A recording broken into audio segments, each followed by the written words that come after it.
Throughout his journey, Ash Ketchum has caught 86 different species of Pokemon. That's actually over 1/10 of the national dex. So, Ash isn't doing as bad as most of us thought in terms of Pokédex completion. Among these Pokemon, some have stayed by Ash's side from start to finish. Some of these Pokemon have parted ways with Ash to continue their journeys along with other trainers or alongside other wild Pokemon.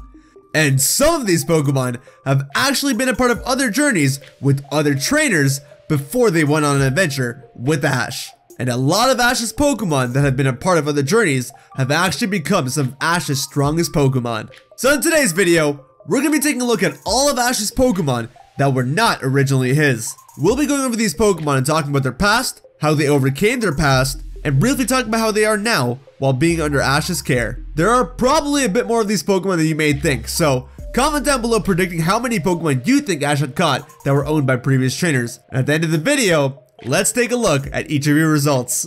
It's gonna be fun seeing who was right, who came close, and who was crazy off. Also, comment down below your thoughts and opinions. If you enjoyed the video, then be sure to hero punch the like button. If you didn't, then hit that dislike button. Let me know how you feel. Share the video around with a friend. And finally, subscribe and hit the little bell icon if you want to stay up to date with all my content. With all that out of the way, we have a quick sponsored message. For those of you that love staying up all night, I guess you could say that you love going into the AM. IntoTheAM.com is by far one of the best places to buy all types of cool clothes, especially if you're a bit more on the nerdy or geeky side, or if you just love video games. They have all sorts of clothing lined up for games like Smite, Duelist, and they're soon gonna have merch for games like Assassin's Creed, God of War, and Horizon Zero Dawn. On top of that, they sell the official jerseys of the players from the Overwatch League. But if you're not into video game merch, then you can buy all sorts of space merch. Look, I love stars, I love space, I love galaxies, and all that good stuff, alright? So, these hoodies, bro, these hoodies are calling me, alright? They have a bunch of other kind of hoodies as well as all types of apparel for men and women. And if you want a discount, all you have to do is use the coupon code HybridHero. That's HybridHero in all caps, no space, and you'd be getting 10% off while supporting the channel. So be sure to check out all this cool graphic merch because you're definitely gonna be catching people's attention with this kind of clothing. Now, with that out of the way, let's get started.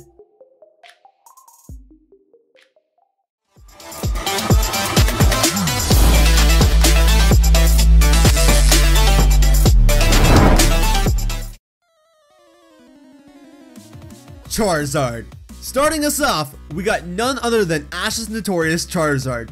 Ash and his friends first met Charizard when it was just a little Charmander who was waiting for its old trainer Damien. In the episode Charmander the Stray Pokemon, we were introduced to Damien, who was a trainer who bragged a lot about his strong Pokemon and only wanted strong Pokemon. While Charmander was in Damien's possession, he considered it weak, and so he abandoned it and told it that it would come back for it later. Just like Ash. Without knowing this, Ash tried to capture the Pokemon twice, and Charmander refused to be captured both times. Charmander then explained to Pikachu that it was waiting for Damien. After hearing this, Ash and his friends went to go see Damien, and Damien told them that he wasn't actually coming back for Charmander. Needless to say, everyone pretty much hated Damien after this, but more importantly, everyone was concerned for Charmander's safety because it was sitting out in the rain, and if the fire on its tail goes out, it's lights out for Charmander. With Charmander on the verge of death, Ash, Pikachu, Misty, and Brock all rushed over and helped Charmander get to the Pokemon Center safely. The next day, Charmander left the Pokemon Center and was waiting on the same rock. Then soon afterwards, Team Rocket appeared after stealing Ash's Pikachu, and Charmander used a powerful flamethrower to save Pikachu, and wouldn't you know it, Damien was around to witness all of this. Damien showed up and told Charmander that his reasoning for abandoning it was so that it could toughen up and get stronger. And then he attempted to catch it, but surprise surprise, Charmander actually chose to defy Damien and refused to go back to him, as he was now aware of what kind of person Damien really was. Damien got pretty angry and started to use threats in order to make Charmander join him. And of course, Charmander used Flamethrower to attack Damien along with Pikachu's Thunder Shock, and that was enough to send Damien running back home. It was at this moment where Charmander joined Ash's team and signed up for a road full of adventure, as it evolved into Charmeleon and fully evolved into Charizard and went through many hardships with Ash, but they both managed to overcome them together. Through all of this, Charizard became one of Ash's most used, most powerful, and most loyal Pokemon. Squirtle. Surprised? Yeah. Bulbasaur is actually the only one of Ash's Kanto starters that wasn't confirmed to be owned by any other trainer prior, because Squirtle has been confirmed to be owned by at least one trainer prior to Ash. While we don't see or hear much about Squirtle's past, we know this is true because of the origin and history of the Squirtle Squad. In the episode Here Comes the Squirtle Squad, Ash and the gang fall into a pit dug up by the notorious group of turtles, but then are chased away by Officer Jenny. Officer Jenny later tells Ash and them that the group of notorious Squirtles are known as the Squirtle Squad, and they distrust humans and cause trouble for them as they were all abandoned by their previous trainers. This is as far as the history goes of Squirtle till it joined Ash's adventures, but it's still cool to know that Squirtle was owned by another trainer because it got over its trust issues pretty quickly with Ash. After the Squirtle Squad got manipulated by Team Rocket and captured our group of friends, Team Rocket turned their backs on the Squirtle Squad and straight up bombed their hideout. I'm not even kidding, just look at this. Yeah, censorship nowadays is so much worse than it was before. Ash then protected the Squirtle leader, who was about to be caught in the blast, and was willing to sacrifice himself to save it. After experiencing this, Squirtle saved both itself and Ash from Team Rocket, and it and all the other Squirtles were also able to trust humans again. As the group of turtles were able to put out the fire caused by the bombing, the Squirtle Squad were praised by the townspeople and became the firefighters of the town. But the leader of the Squirtle Squad decided to travel with Ash instead, becoming a stable Pokemon in the trainer's team, and also a Pokemon that Ash used for many important battles. And of course, he was kind of a jokester on the team, and by far, one of Ash's cutest Pokemon. You can't fight me on this one, you can't. Of course, nowadays, Squirtle does spend most of its time with Officer Jenny, as it still has to put out fires and lead the Squirtle Squad, but Ash can recall Squirtle anytime he wants. Now I bet that most of you didn't know that Squirtle was owned by a previous trainer, but leave it to someone from Kanto who's a huge fan of Squirtle to know these facts. It's not like some trainer from Kalos will be the one that's reminding me of this. No, definitely not. Shout out to my boy Zach, thanks buddy. Radicate. Okay, so for those of you who didn't watch the original Pokemon anime or never bothered to click Ash's page on Bulbapedia, you may not know this one. But at one point, Ash actually owned a Radicate that I got from a trade in the episode Battle Aboard the St. Anne. Of course, as the title says, our crew battles aboard the SS Anne, which is actually called the St. Anne in the anime. And Ash goes up against a gentleman that uses a Radicate against his own Butterfree. After the battle, the gentleman proposes that they trade the Pokemon that they used in battle, since they both liked each other's Pokemon. And to support his argument, he says that trading Pokemon helps both people and Pokemon bond all across the world. Which is actually kind of true. Then Ash asks a googly-eyed Brock if he should go through the trade, and since he's all lovey-dovey, he says yes. So, Ash trades. But soon afterwards, Ash regrets the trade and then asks to trade back, and the gentleman was kind enough to trade back. But we all know what happens a few episodes later. It's almost like they were trying to get rid of Butterfree from the beginning, and then they're trying to give Ash a new Pokemon, but then they decided that Radicate was useless in and of itself, so why not just get rid of Butterfree and not give him a new Pokemon? Sorry that the writers had to throw you under the bus, Radicate. Infernape. Arguably the most famous of Ash's Pokemon for being owned by another trainer first, we have Infernape. Now the reason why Infernape is known for being owned by another trainer first is because its character arc revolves heavily around the past, and for a large part of the series, it wasn't owned by Ash, but it was owned by Paul. Oh my god, what a surprise! At the beginning of the Diamond and Pearl anime series, it looked like the rival dynamics between Ash and Paul revolved around Paul's Chimchar and Ash's Turtwig, so no one really foresaw Ash getting Chimchar later on. Paul was a very strict trainer who didn't treat his Pokemon with much love and care, and only really cared for how strong a Pokemon was. But Chimchar was an odd case. Constantly, Paul would call it weak and make it go through incredibly strict and extensive training, which all of his other Pokemon never had to go through. Needless to say, this always took a toll on Chimchar, physically and emotionally. As the story progressed, we found out that Paul caught Chimchar after it was in a traumatic event involving some Zangoose, where it managed to activate Blaze through the stress and overpowered all of them. Witnessing this, Paul decided to catch it and add it to his main team. However, throughout Paul's journey, Chimchar wasn't able to match Paul's expectations and never did show off any power similar to the night where it fought the Zangoose. Even during the Heart Home City Tag Battle competition, Paul's Chimchar and Ash's Turtwig came face to face with the Zangoose as well as the Metagross, but even going up against the Zangoose couldn't trigger its abilities from the past. So mid-battle, Paul stopped giving it commands and gave up on it. And that's where Ash stepped in and led both it and Turtwig in the battle, leading them to victory. Shortly after this battle, Paul released Chimchar in front of Ash, and Chimchar was on its way to live in the wild. But Ash came in and proposed that it travel alongside him instead. At first, Chimchar was a little hesitant, but later on, it happily joined Ash. Paul commented saying that the two were meant for each other as they were both worthless, but we all know what happens afterwards.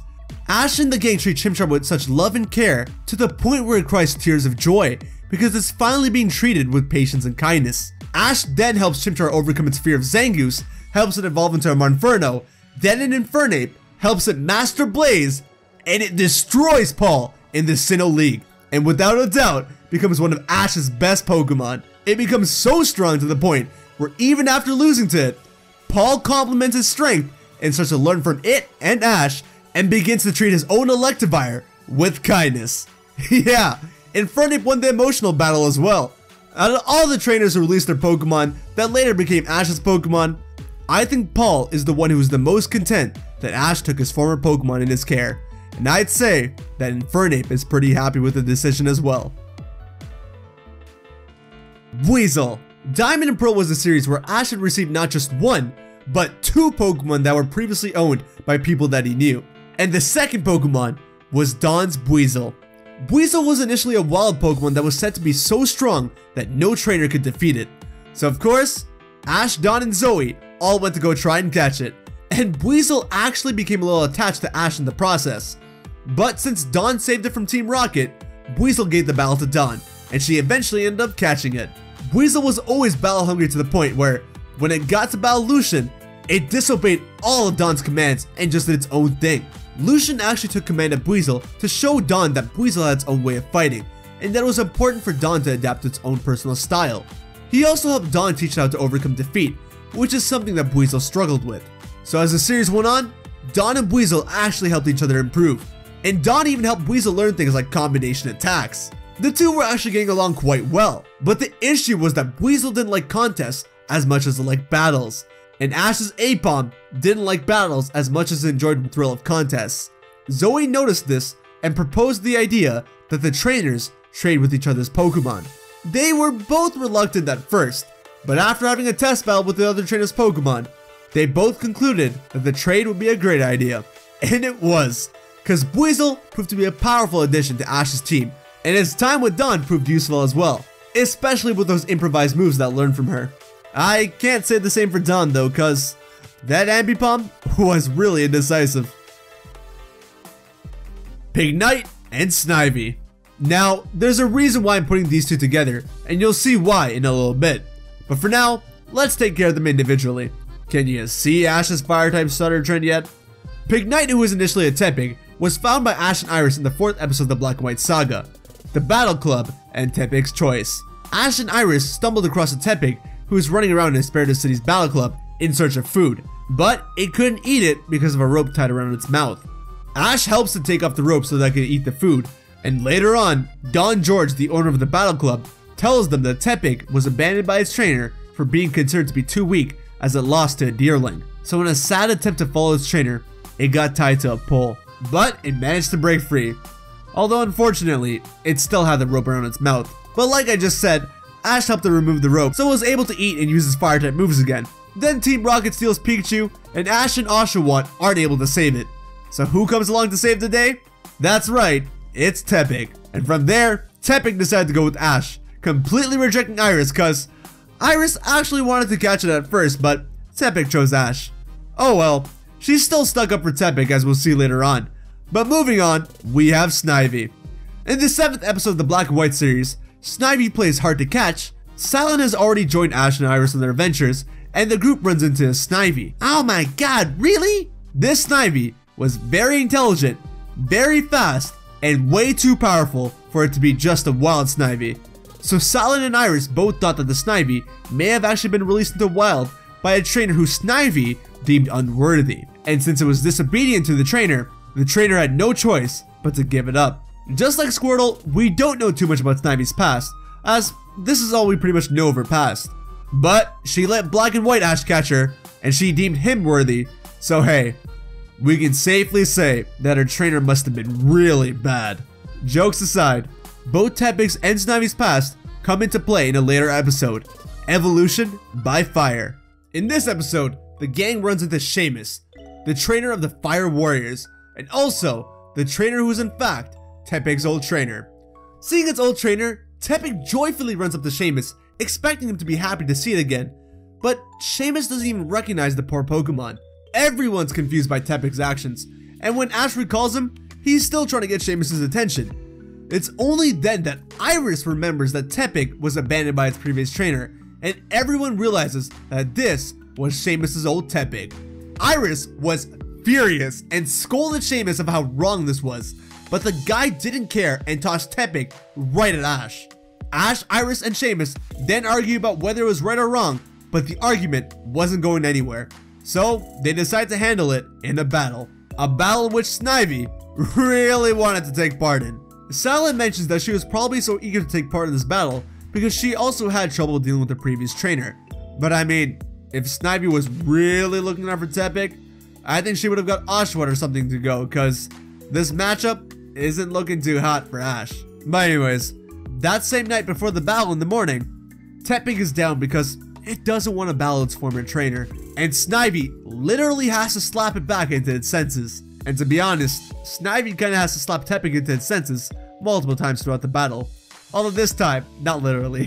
Tepig was hesitant during the battle because Seamus actually left Tepig with a heartfelt, teary-eyed goodbye. Or so Tepig thought. In the middle of the battle, Seamus told Tepig that it was all an act, just so that it would stop following him. And hearing this, Tepig was left distraught. So Snivy pretty much had to take care of an Emboar and a Heatmor all by itself for a while. It was only after Snivy had pushed Tepig out of the way and got knocked out herself that Tepig really became determined to win the battle. And with that determination came an evolution. An evolution that somehow managed to take out a Heatmor and an Emboar, Pignite's evolved form, with a single Fire Pledge.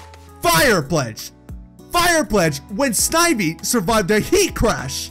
But hey, at least they managed to win the battle. Anyways, everyone including Snivy congratulates Pignite, and Seamus even apologizes to Pignite. But then, he tries to persuade Pignite to join him again instead of Ash. And boy, did Pignite play him like a sucker. Cause the guy smiled like he was gonna say yes, but then just charred him up with the flamethrower. While I do have my own plates with the black and white anime, I really did like some of the Pokemon that we got on this show. Believe me, I'm fully aware of how similar Pignite's story is to that of Charmander's and Chimchar's. It's kinda like a combination of theirs, to be honest. But as a Tepig, it was so cute all the time that I couldn't help but empathize with it. And Snivy was always keeping things real with everyone, and just being the one to add a bit more seriousness to the group, which I definitely appreciated.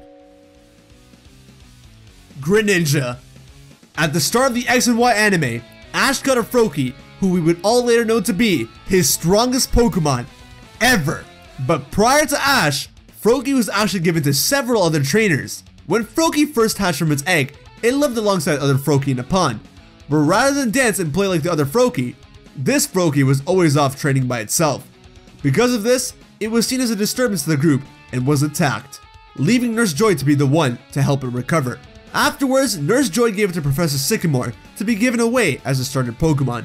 So, if you want to get technical, while not necessarily trainers, Froakie was under both Nurse Joy and Professor Sycamore's care for some time.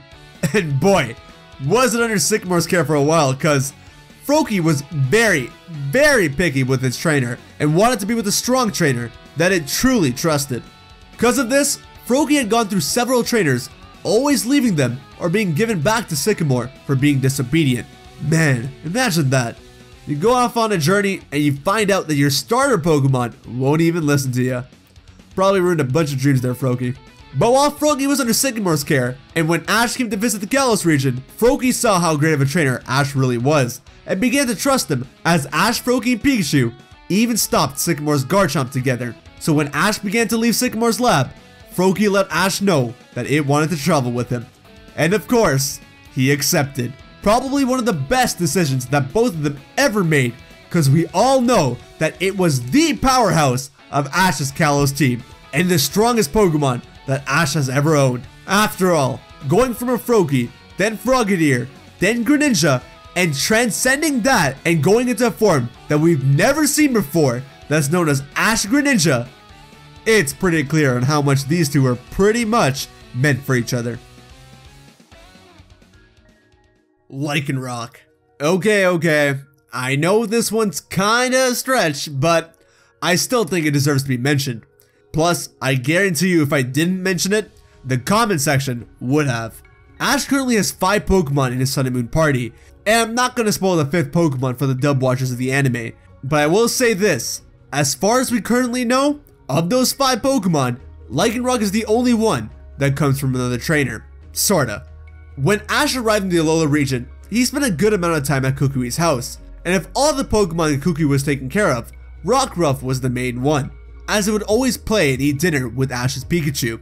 As the story went on, we found out that the wild Rockruff was left confused by another wild Pokemon's teeter dance, and it just stumbled upon Kukui's house. Kukui just gave it some food, and Rockruff decided to stay there from there on out. Though Kukui never caught it, he was planning to use it in battle against Ash and Pikachu, but was interrupted by Tapu Koko, who came to battle Ash instead. Then in the episode Rockin' Clawmark Hill, Rockruff came home to Ash, Kukui, and Pikachu, all beat up. The 3 of them went to go investigate the reason behind its injuries, and we find out that it got into a battle with some wild Pokemon, but mainly a Magmar. Afterwards, Ash actually helps Rockruff master the move Rock Throw, and with Ash's help, it took down Magmar, which led Professor Kukui encouraging the two to travel together, and they did just that. And now, Rockruff has evolved into the rare Dusk form Lycanrock, and is a staple in Ash's Alolan team. It still gets to see Kukui every now and then alongside Ash as well, so that's pretty nice. Okay, so, as you could probably tell, I've been going in chronological order of which Pokemon Ash captured, but there's actually a Pokemon or two that I skipped over. Kinda. You'll see what I mean. Cause next up, we have Pikachu. I told you that Bulbasaur was the only one of Ash's Kanto starters that wasn't previously owned by another trainer. I'm pretty sure you all know where I'm going with this. Pikachu was Ash's starter Pokemon that he had received from Oak at his lab, meaning that before Ash, Pikachu did spend some time with Oak. How long did he spend with Oak? We don't really know for sure, but I'm guessing that it wasn't too long as Pikachu was pretty disobedient. And if Pokemon Yellow taught us anything, Oak probably just caught the thing. And like Professor Oak even stated himself, Pikachu was a rather unusual Pokemon. As we all know, Pikachu is Ash's best friend, starter Pokemon, and partnered throughout every journey. I don't think I need to say much else besides that. Sometimes, it's hard to imagine either character without one another. And it's crazy to see how far the relationship has come since the beginning of the series. If I put Lycanrock on this list, then Pikachu had to be mentioned as well. It actually happened twice too, cause the Pokemon 20th movie is a completely different canon from the main anime. And in this one, Ash spots and runs after a Pikachu who's already out of his Pokeball and running around in Oak's lab. On that note, you know who else Ash caught in this movie? That's right. We're ending this video off with none other than whoa, post-editing hybrid here. Before I end this video off the way I intended, I gotta mention one more Pokemon really quick, and that's Oshawott. Yeah, thank God I got that, or else I definitely would have got yelled at in the comment section because Oshawott is here for the same reason that Pikachu is on this list. Oshawott was originally owned by Professor Juniper. When Ash first met Oshawott, he said that it was cute, so Oshawott immediately took an interest in Ash, and soon began to follow him while staying out of sight, even leaving Juniper's lab just to follow him. Afterwards, Oshawott revealed itself to save Pikachu and Axew from Team Rocket, and eventually expressed that it wanted to join Ash on his adventures. It was only when Ash tried to catch Oshawott that he realized that it was the same Oshawott from Juniper's lab. So cute that you couldn't even recognize it, eh Ash? So he had to go get its Pokeball from Juniper's lab, as Juniper is the one that technically owns Oshawott right now.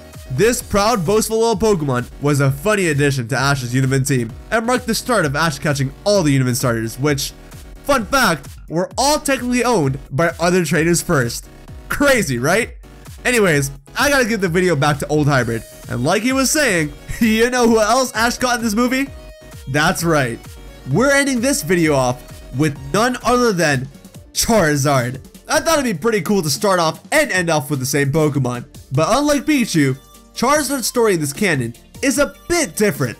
Yes, the whole trainer abandoning what is perceived to be a weak Charmander and the rain thing still remains the same, but the trainer is different. Instead of Damien, it's Cross, who you probably recognize even if you didn't watch the movie because of all the promotional art and videos that this guy is featured in. Now, since the movie is fairly recent, and since the encounters with Cross are kinda significant to the plot of the movie, I won't go into detail about the main plot of the movie, but I will be spoiling the outcomes of Ash's battles with Cross. Just like Damien, Cross left Charmander out to die since it was weak, and Ash came to its rescue. But unlike Damien, Cross actually has several more encounters with Ash, and they end up battling a few times. The first battle was between Cross's Incineroar and Ash's evolved Charmeleon, which actually lost. But during their next match, Charmeleon evolved mid-battle into Charizard, and managed to beat Incineroar and Cross alongside Ash. Like I said, I don't want to go too in-depth to anything because there's bigger movie spoilers with that, but I will say that I think Charizard and Ash are almost as inseparable as Pikachu and Ash, especially after this movie. So there we have it, guys. Those were all 9 of Ash's Pokemon that were owned by trainers before him. Oh, well, actually, it's 10 if we count Pikachu, but then we count both Pikachus, it's 11. But then we'd have to count both Charizards, so it's 12. But if Lycanrock doesn't count, then the count drops to 8? I don't know, man.